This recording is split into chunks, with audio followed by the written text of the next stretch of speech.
তখন ম্যাডাম বলল, চলো না আমরা কোথাও ঘুরে আসি এখন। কোথায় যাব? এখন ক্লাস করাবেন না? না, এখন আর ক্লাস করব না। এখন তোমার আর আমার শুধু ক্লাস চলবে। চলো, তোমায় নিয়ে একটা জায়গায় যাব এখন। কোথায় নিয়ে যাবেন ম্যাডাম? চলো, গেলেই দেখতে পারবে। আচ্ছা ঠিক আছে, চলেন। তারপর ম্যাডামের সাথে যেতে লাগলাম আমার কলেজের ব্যাগ নিয়ে। তখন ম্যাডাম বলল, এই কলেজের ব্যাগ কোথাও রেখে আসো, এটা নিয়ে যাওয়া যাবে না। এখন ব্যাগ কোথায় রাখবো সমস্যা নাই, চলেন ম্যাডাম। ওই, এত ম্যাডাম ম্যাডাম বলিস কেন? আর বলবি না, এই নাম বিরক্ত লাগছে। এখন মায়া বলে ডাকবি আমায়। আর আপনি বলবি না, তুমি করে বলবি। না ম্যাডাম, এটা হয় না। আপনি আমার চেয়ে অনেক বড় আর কলেজের ম্যাডাম, তাই আপনি করে বলতে হবে। মেরে মুখ ভেঙে দিব যদি আবার ম্যাডাম বলিস। ম্যাডাম শুধু ক্লাসে বলবি। এখন মায়া বলে ডাকবি, আর তুমি করে বলবি। এটা সম্ভব না ম্যাডাম, আমি পারবো না। হাঁস যদি পারে, মুরগি যদি পারে, তাহলে তুই কেন মায়া বলে ডাকতে পারবি না? যা বাবা, হাঁস মুরগিও কি কথা বলতে জানে? আজ শুনলাম। তাহলে কি তারা আপনার নাম বলতে পারে? উফ, তোকে নিয়ে পারলাম না। আর এটা একটা কথার কথা বললাম। তাহলে আমায় বলছেন কেন? আপনি আমার চেয়ে বড়, তাই বলবো না? তখন ম্যাডাম রেগে গিয়ে আমার গলা চেপে ধরলো আর বলল, আমি অনুমতি দিয়েছি তাই ডাকবি। যদি এখন থেকে না ডাকিস তাহলে গলা চেপে মেরে ফেলবো। এখন মায়া বলে ডাক আমায়।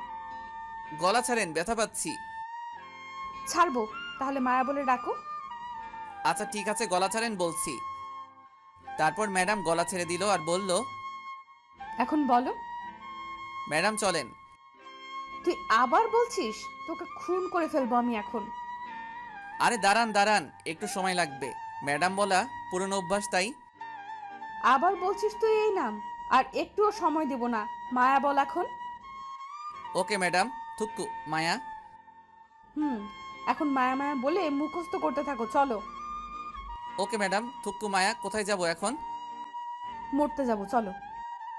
তাহলে আপনি একা যান, গিয়ে মরেন। আমি যাব না। এখনো শিশু শিশু হড্ডি আমার শক্ত হয় নাই। আমি এত তাড়াতাড়ি মরতে চাই না। উফ, তুই আসলে একটু বেশি বুঝিস আর বেশি কথা বলিস। এখন চুপ করে আমার সাথে আয়, নয়তো আমি এক্ষুনি মেরে বালি চাপা দিব। ঠিক আছে চলুন, দেখা যাক কোন রাস্তায় নিয়ে মারবেন। তারপর ম্যাডামের পিছন পিছন যেতে লাগলাম। রাস্তায় গিয়ে একটা সিএনজি নিয়ে একটা পার্কে নিয়ে গেল। যাওয়ার পর আমার হাতটা ধরে হাঁটতে লাগলো। কিছুক্ষণ হাঁটার পর একটা গাছের নিচে গিয়ে বসলাম। তখন ম্যাডাম আমার গালে একটা কিস করে কাঁধে মাথা রাখলো আর বলল, জানো, তোমায় যেদিন প্রথম ক্লাসে দেখেছি, মনটা তখনই তোমার মধ্যে হারিয়ে গেছে। তারপর থেকে রাত কেটেছে নির্ঘুম, সকাল হয়েছে তোমায় নিয়ে ভাবতে ভাবতে। কখন তোমায় একটি নজর দুটি চোখ দেখবে বলে আমার মনটা তোমার মধ্যে হারিয়ে গেছে। আমি জানি তোমার চেয়ে বড় আমি, কিন্তু কি করব বলো? মনের মানুষ যদি তার বয়সে ছোট থাকে, খুব ভালোবাসি তোমায়, আর সারা জীবন ভালোবাসবো। কি বলবো, কোনো ভাষা খুঁজে পাচ্ছিলাম না আমি।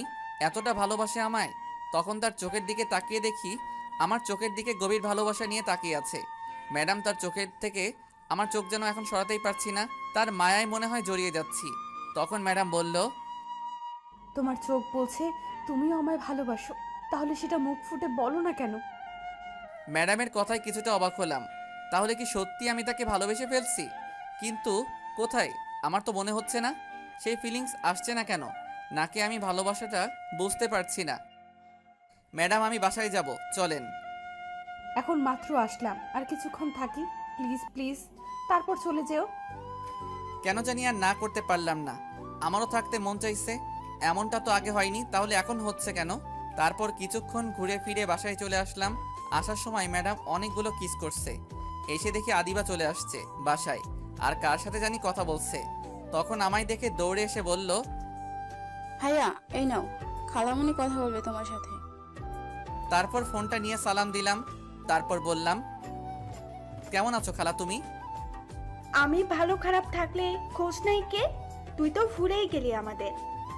কি যে বলো খালা তুমি, ভুলে যাব কেন? তাহলে কি বলবো? 6টি মাসের ভেতর একবার কল দিয়েছিস, আর 2 বছর ধরে তো আমাদের বাসায় আসিস না। আমি তোমাদের বাসায় 1 সপ্তাহ পরে আসছি, ঠিক আছে? এমন কথা অনেকবার বলছিস, আর আসলি না। এবার সত্যি বলছি আসবো। তুই যেদিন আসবি সেদিন বিশ্বাস করব। তারপর আরও কিছুক্ষণ কথা বলে ফোনটা কেটে দিলাম। তারপর গিয়ে ফ্রেশ হয়ে খাবার খেয়ে আসলাম বিকেলে। আর আদিবার সাথে যাইনি, আমি ম্যাডামের বাসায় রাতে শুয়ে শুয়ে ম্যাডামের কথাগুলো ভাবছিলাম। সত্যি কি তাহলে আমি তাকে ভালোবেসে ফেলেছি? সে যে বলল আমার চোখে ভালোবাসা দেখছে। ঠিক তখনই ফোন আসলো। তাকিয়ে দেখি গতকাল রাতে যে মেয়েটা কল দিছে সে। তখন ফোন আর ধরলাম না, কিন্তু ফোন দিতেই আছে। বিরক্ত হয়ে ধরলাম। তখন মেয়েটি আমার আগেই বলল, এতক্ষণ লাগে ফোন ধরতে তোমার? হ্যাঁ, কখন থেকে ফোন দিয়ে যাচ্ছি, কোথায় ছিলে এতক্ষণ? ওই হ্যালো, আপনি কে বলেন তো? আর কেন এত বিরক্ত করেন? আমি কে? আমি হচ্ছি তোমার ভবিষ্যৎ বউ। এই পাগলামি বন্ধ করেন, গিয়ে ভালো একটা ডাক্তার দেখান। আপনার মাথায় সমস্যা আছে। তাই নাকি? তাহলে তো তুমি আমার ডাক্তার। চলে আসো এখন আমার বাসায়, তারপর আমার রুমে এসে চিকিৎসা করে যাও আমার মাথায়। দেখ পাগল মাইয়া কোথাকার। তারপর ফোনটা কেটে বন্ধ করে ঘুমিয়ে গেলাম। ওই শোনো, এই সবগুলো কাপড় ধুয়ে দিবে। এখানে এক বালতি কাপড় আছে। এক বালতি কাপড়? সবগুলো ধুয়ে দিবে। কেন? তুমি ধুয়ে দাও, আমি ধুয়ে দিব কেন? আমি তোমার বড়, তুমি আমায় হুমকি দিচ্ছ কেন? চুপ করে কাপড় ধুয়ে দাও, নয়তো ঝাড়ু দিয়ে পিটাবো এখন। তুমি আমার বউ হয়ে আমায় বলছো ধুয়ে দিতে? আগে জানলে তোমাকে বিয়ে করতাম না। বুঝেছি, তোকে এখন ঝাড়ুর বাড়ি দিতে হবে। দাঁড়া, কাপড় ধুয়ে দিবি না তো তাহলে ঝাড়ুর বাড়ি খা। আম্মা আমার বউ লাগবে না, আমি কোলবালিশ নিয়ে থাকুম, তবু বউ লাগবে না। হঠাৎ শরীরে ব্যথা করতে লাগলো, তখন তাকিয়ে দেখি খাটের নিচে আমি। যাক বাবা, এটা স্বপ্ন দেখছিলাম। স্বপ্নে যে ঠেট দিছে কাপড় ধোয়ার জন্য, বিয়ের পর তো পানিতে চুবাই চুবাই মারবো যদি না কাপড় ধুয়ে দেই। এখনই ভালো আছি, সিঙ্গেল আছি, এই সিনিয়র মেয়েকে বিয়ে করব না। তারপর ঘড়ির দিকে তাকিয়ে দেখি সকাল 9টা বাজে। উঠে গিয়ে ফ্রেশ হয়ে খাবার খেয়ে আসলাম। তারপর কলেজে চলে আসলাম বন্ধুদের থেকে। আজ এই সিনিয়র মেয়েকে পিছু ছুটবার বুদ্ধি নিতে হবে। কিন্তু তার আগেই ম্যাডাম এসে পড়লো আর বলল এখন তার সাথে ঘুরতে যেতে হবে। আমি না করছি, কিন্তু যেই রাগী চোখে তাকিয়েছে, তারপর ভয়ে ভয়ে চলে গেলাম তার সাথে। তখন পার্কে নিয়ে গেল, যাওয়ার পর একটা আইসক্রিম কিনলো, কিনে নিয়ে একটা গাছতলায় বসলাম। তখন ম্যাডাম আমার কোলে বসলো। তখন আমি বললাম, আরে করছেন কি, নামেন জলদি আমার কোল থেকে। শিশু শিশু হাড্ডি সব এখনই ভেঙে যাবে আপনার জন্য। ওই চুপ করো তো, তোমার এই আজেরা কথা। তোমার কোলে বসে এখন আমি তোমায় আইসক্রিম খাইয়ে দিব আর তুমি খাবে, তাহলে আমাদের ভালোবাসা আরো বেড়ে যাবে। ভালোবাসা বাড়বে কিনা জানি না, তবে তোমাকে বিয়ে করলে কাপড় ধুয়ে জানটা আমার কয়লা কয়লা হয়ে যাবে, এটা জানি। তখন ম্যাডাম একটু আইসক্রিম নিয়ে বলল, নাও আইসক্রিমটুকু খেয়ে নাও। বিয়ে করলে ঝাড়ুর বাড়ি দিয়ে বলবে কাপড়গুলো ধুয়ে নাও। কি হলো, নাও আইসক্রিম। কি আর বলবো। তারপর আইসক্রিম খেতে লাগলাম। কিছুক্ষণ পর আমায় বলল, এখন তুমি আমায় আইসক্রিম খাইয়ে দাও। আমায় যেহেতু খাইয়ে দিয়েছে, তাইলে তো হিসাব অনুযায়ী আমারও খাইয়ে দিতে হয় আইসক্রিম। বাকিটুকু খাইয়ে দিলাম। তারপর আরও কিছুক্ষণ ঘোরাফেরা করলাম। তারপর বাসায় চলে আসলাম। বিকেলে সব বন্ধুদের আড্ডা দেওয়ার জায়গায় ডাকলাম, কি করে এই সিনিয়র মেয়েকে পিছু ছাড়াবো বুদ্ধি নিতে, দেখি কি বুদ্ধি দেয়। যাওয়ার পর তখন আমি ফাহাদকে বললাম, দোস্ত, মায়া ম্যাডাম তো আমার প্রেমের পুকুরে হাবুডুবু খাচ্ছে। এখন বল কি করে সেখান থেকে উঠাবো? উঠতে চাচ্ছে না ম্যাডাম। কি, তোর প্রেমে মায়া ম্যাডাম পড়েছে? এটা বললে আমরা বিশ্বাস করে নিব? হ্যাঁ হ্যাঁ হ্যাঁ, আর চাপা মারার জায়গা পেলি না। সত্যি কথা বলছি, না বিশ্বাস হলে জাহিদের কাছে জিজ্ঞেস কর। কিরে জাহিদ, সত্যি কথা বলছে? দোস্ত সত্যি। এখন বল আমার পিছু ছুটাবো কি করে এই সিনিয়র ম্যাডামকে? তোরা তো জানিস আমি আবার সিনিয়র মেয়ে পছন্দ করি না, কারণ ভয় করে। কিন্তু এই মেয়ে যেইভাবে ঝুলে আছে, আমায় বিয়ে করে ছাড়বেই। শোন দোস্ত, সিনিয়র মেয়ে হোক আর জুনিয়র মেয়ে হোক, তাতে ভয় পাওয়ার কি আছে? মেয়েটা যদি সত্যি করে ভালোবাসে তাহলে আর ছাড়িস না, কারণ তারা ভালোবাসার জন্য সবকিছু করতে পারে। তুই যা বলবি তাই করবে, কিন্তু ছেড়ে দেওয়ার কথা বললে নিশ্চয়ই আত্মহত্যা করবে। আর সত্যিকারের ভালোবাসা পাওয়া এখন ভাগ্যের ব্যাপার দোস্ত। তোকে খুব ভালোবাসে ম্যাডাম, তাই তোকে প্রথমেই বলে দিছে ভালোবাসে। এটা সব মেয়েরা বলে না মুখ ফুটে, যারা খুব ভালোবাসে তারাই বলে ফেলে। আমি পারবো কিছু বলতে, এই নিয়ে আমি একজনকে ভালোবাসতাম, কিন্তু সে অ্যাক্সিডেন্ট করে মারা গেছে। কত কষ্ট করে এখনো বেঁচে আছি আমি জানি, আর তোরা তো জানিস। সরি দোস্ত, আমি পারবো না বুদ্ধি দিতে। পারলে ম্যাডামকে ভালোবেসে তোর বুকে সারা জীবনের জন্য আঁকড়ে ধরে রাখিস, খুব ভালোবাসবে। এটা বলে উঠে চলে গেল ফাহাদ। তখন জাহিদ বলল, সরি দোস্ত, আমিও পারবো না কিছু বলতে, তবে এটুকু বলতে পারি, ভালোবাসা জীবনে একবার আসে, আর আসলে বলে আসে না। যখন আসবে তখন দু হাতে আঁকড়ে ধরে রাখিস, যাতে ছুটে চলে না যায়। দেখিস, খুব যত্ন করে রাখবে। আর ম্যাডাম তোকে খুব ভালোবাসে, এইগুলো সিনিয়র নিয়ে না ভেবে গিয়ে বাকি জীবনের সঙ্গী করে ফেল। এটা বলে জাহিদ চলে গেল। শুধু আমি বসে আছি, কি করব এখন আমি, মাথা কাজ করছে না। তারপর আমিও উঠে বাসায় চলে গেলাম। গিয়ে কিছু খেয়ে রুমে চলে গেলাম। যাওয়ার পর বসে বসে ভাবছিলাম, তখন হঠাৎ ফোনটা বেজে উঠল। তাকিয়ে দেখি গতকাল রাতে যে মেয়ে কল দিছে, সেই মেয়েটা কল দিছে। ধরলাম না, কিন্তু কল দিতেই আছে। বিরক্ত হয়ে কলটা ধরলাম আর বললাম, এত বিরক্ত করেন কেন আপনি? কেন কল দেন বলেন তো? আমি আমার বরের কাছে কল দেই, তা তোমার কি? তোমার বর এখানে নাই, ফোন রাখো। কে বলছে নাই? এই তো কথা বলছি আমার বরের সাথে। শয়তান মাইয়া, দূরে গিয়ে মর, আজাইরা কথা শোনার সময় নাই। এই, তুমি এত রাগ করছো কেন? শোনো না, আমার ঘুম আসছে না। তাহলে একটা কাজ করো, 1 কেজি ঘুমের ট্যাবলেট খেয়ে শুয়ে পড়ো। এটা বলে ফোন কেটে দিলাম। তারপর ফোনটা বন্ধ করে ঘুমিয়ে গেলাম। সকালে উঠে কলেজে চলে গেলাম। প্রতিদিনের মতো আজও ম্যাডাম এসে হাজির, ঘুরতে নিয়ে যাবে। এইভাবে কেটে গেল 6টি দিন। এই 6টি দিন প্রতিদিন ম্যাডামের সাথে ঘোরাফেরা করেছি। তার সাথে ঘুরতে আমারও অনেক ভালো লাগে, তার হাতটা ধরে হাঁটতে খুব ভালো লাগে। এখন আমিও ম্যাডামকে ভালোবেসে ফেলেছি। সন্ধ্যায় বন্ধুদের সাথে আড্ডা দিচ্ছিলাম, তখন আমি বললাম, দোস্ত, আমিও ম্যাডামকে ভালোবেসে ফেলেছি।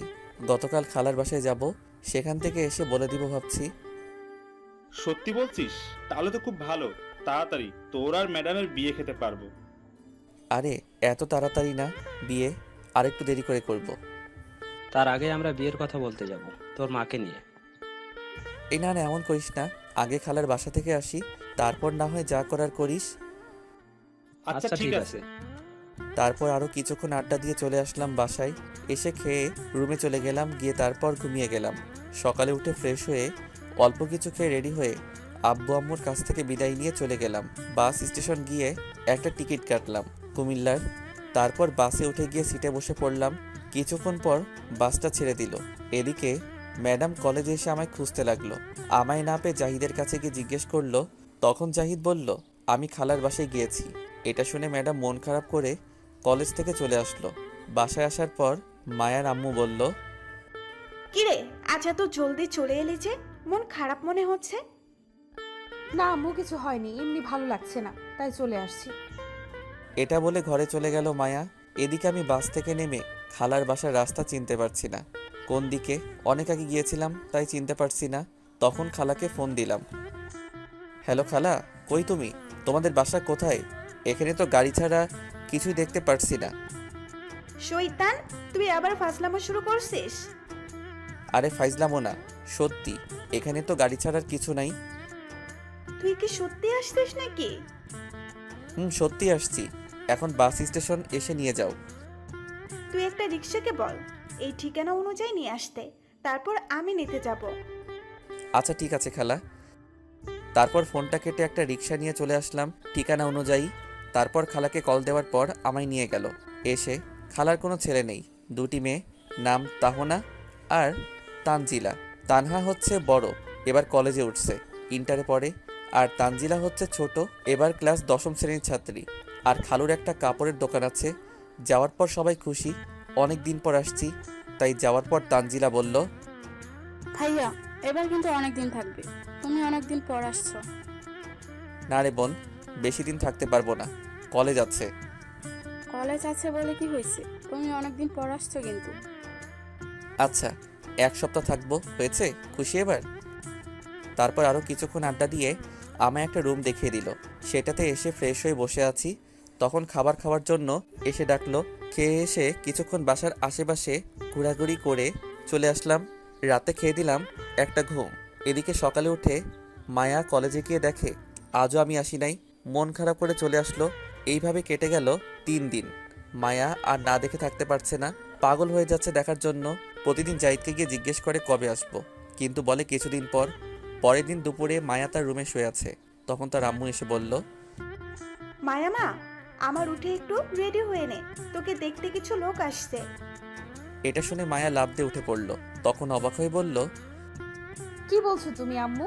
আমায় দেখতে আসছে মানে? দেখ মা, তোর লেখাপড়া শেষ হয়েছে অনেক আগে, এখন তো তোকে বিয়ে করতে হবে।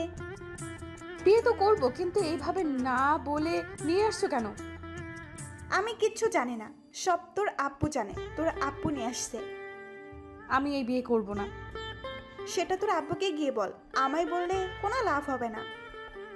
আমি আমার জানটাকে ছেড়ে কাউকে বিয়ে করব না, প্রয়োজন হলে আত্মহত্যা করব। তারপর দৌড়ে নিচে চলে গেল। মায়া গিয়ে সোজা তার আব্বুকে বলল, আব্বু, আমি এই বিয়ে করব না, আমি একজনকে ভালোবাসি আর তাকেই বিয়ে করব। যদি তোমরা জোর করো তাহলে আমি আত্মহত্যা করব। সে কি রে মা, ওই ছেলেগুলো বললো তুই নাকি ওই ছেলেকে বিয়ে করতে রাজি, তাই তার আব্বু আম্মু আসছে। তারপর মায়া তাকিয়ে দেখে জাহিদ, ফাহাদ আর আমার আম্মু আব্বু আদিবা বসে আছে। তখন বলল, সরি আব্বু, না দেখে বললাম। আব্বু ঠিক বলেছে, আর আগামীকাল আমাদের বিয়ের আয়োজন করো। আলহামদুলিল্লাহ। তা বিয়াইন, বৌমা যখন বলে দিছে তাহলে আমাদের কোনো আপত্তি নাই। আপনি কি বলেন? আমি আর কি বলবো, মেয়ে যখন বলে দিছে তাহলে তাই হোক, আগামীকাল বিয়ে।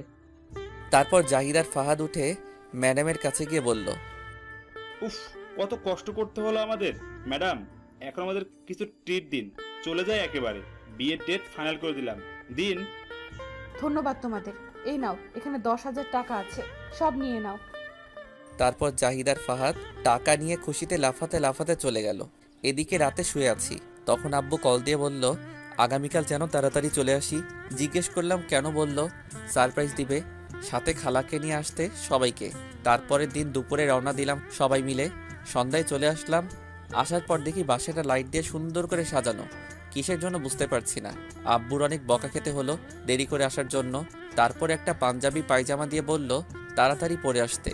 আমিও গিয়ে পরে আসলাম কোনো কথা না বলে। তারপর একটা গাড়িতে করে নিয়ে যেতে লাগলো।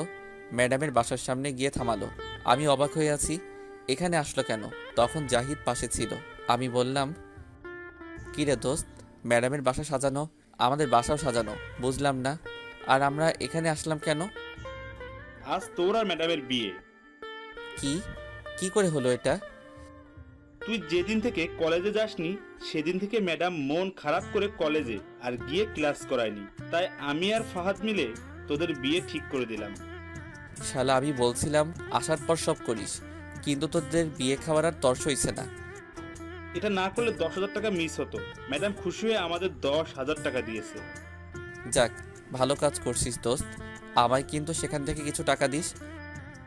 শালা, বিয়ে তোর ঠিক করলাম আমরা, কোথায় তুই আমাদের টাকা দিবি, ট্রিট দিবি, তা না করে উল্টো আমাদের কাছ থেকে টাকা চাইছিস। ঠিক আছে, তোর কাছে খুশি হয়ে আমি 1 কেজি কাঁচামরিচ উপহার দিব আগামীকাল তোদের। শালা, আর কিছু দেওয়ার জন্য পেলি না, থাক, লাগবে না, যা গিয়ে বিয়ে করে নে। তারপর ভিতরে চলে গেলাম। কিছুক্ষণ পর কাজী এসে পড়িয়ে চলে গেল। যখন বিদায় নিয়ে চলে আসবো তখন মায়া একটু কাঁদলো না। বুঝলাম না, সব মেয়েরা কাঁদে, কিন্তু মায়া কাঁদলো না কেন? মনে হয় মেকআপ নষ্ট হয়ে যাবে বলে। তারপর মায়াকে নিয়ে চলে আসলাম। আসার পর মায়াকে বাসার ঘরে নিয়ে বসানো হলো। আমি এসে আড্ডা দিচ্ছিলাম, কিন্তু হারামি বন্ধুগুলো বেশিক্ষণ থাকলো না, মেয়েদের সাথে ফাইজলামো করতে চলে গেল। আমিও আর বসে না থেকে চলে গেলাম। ঘরে গিয়ে দরজা লাগিয়ে মাত্র ফিরলাম, এমনই দৌড়ে মায়া আসলো। এসে টান দিয়ে খাটে ফেলে পাগলের মতো কিস করতে লাগলো সারা মুখে। তখন আমি বললাম, আরে থামো থামো, কিস পরীক্ষায় তুমি পাশ করছো, এখন থামো, আগে নামাজ পড়ে নিই চলো 2 রাকাত। তারপর মাথা নাড়িয়ে হ্যাঁ বলল। তারপর 2 রাকাত নামাজ পড়ে উঠতেই আবার ধাক্কা দিয়ে ফেলে দিল বিছানায়, আর সারা মুখে কিস করতে লাগলো আর বলল, তুমি জানো, তোমায় এতদিন না দেখতে পেয়ে পাগল হয়ে গিয়েছিলাম প্রায়। তোমায় তো প্রতিদিন রাতে আমি কল দিয়ে দুষ্টুমি করতাম। ও এই কথা, তাই তো বলি এই পাগল মাইয়া আবার কেডা? তবে সেটা তোমার পাগল সিনিয়র বউ। এই বলে আবার কিস করতে লাগলো। তখন আমি বললাম, এই দাঁড়াও থামো, আমার একটা শর্ত আছে। বলো, কি শর্ত? সব আমি রাজি। আমায় কোনো ঘরের কাজ করতে বলবে না, যেগুলো তোমার কাজ, আর বিশেষ করে কাপড় চোপড়। তোমার কিছু করতে হবে না, আমি সব করব। এখন আমায় রোম্যান্স করতে দাও চুপ করে। যা কাপড় ধুয়ে দেওয়া থেকে বেঁচে গেলাম। তারপর মায়া আমার বুকের উপর উঠে বলল, আমার পিচ্ছি বরের ঠোঁটটা পুরো স্ট্রবেরি, আজ সারা রাত খাবো। এটা বলে সারা মুখে কিস করতে লাগলো। তারপর ঠোঁটগুলো সে টেনে রাবারের মতো খেতে লাগলো। কিছুক্ষণ পর পাগলের মতো খেতে লাগলো। তারপর আমিও মায়ার সাথে সাড়া দিতে লাগলাম। আপনারা তো খুব দুষ্টু, এখনো বসে আছেন শুনতে? যান, আর বলা যাবে না, বাকিটা ইতিহাস।